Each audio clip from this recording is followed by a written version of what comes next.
Yeah, Maria. Well, first of all, after the 2020 pandemic election, you know that Mark Zuckerberg was able to give money through nonprofit groups that were supposedly for pandemic use, but they weren't. It turns out 99% of the money went to electioneering or getting vote out, and most of that was in swing states, and 92% of that was focused on getting Democratic voters to the polls. And this election in 2020, the presidential election, was decided by less than 44,000 votes in 3 swing states. So we have a nail biter again coming into November. We were able to get my End Zuckerbucks Act passed out of the House. Out of the Ways and Means Committee. It's going to the House floor. We're hoping to get that passed there as well.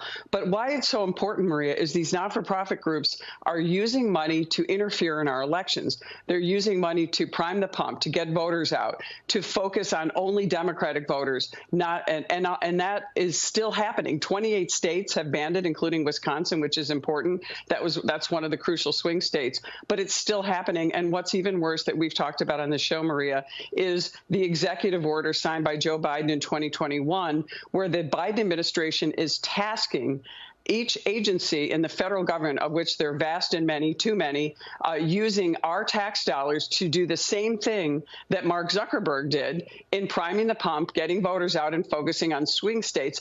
And what's even worse, Maria, is coordinating with these nonprofit Democrat groups in order to get Democrat votes in the box. And once those ballots are cast, there is no going back, which I'm really glad that Lara Trump and Chairman Watley are working on getting our voters out and working on making sure that we have people at the polls so that this election doesn't get taken like it did in 2020, using the apparatus of the IRS, tax deductions, and also this not-for-profit status. So we've got to end this now, including passing the SAVE Act, by the way, which you know has been controversial. You've talked about it on your show. What is controversial about having citizens vote in a country like ours? It's actually illegal under the New York Constitution, and citizens voting is actually something that is the domain of citizens, not non-citizens. But nonetheless, 198 Democrats in the House voted against proof of citizenship for voting.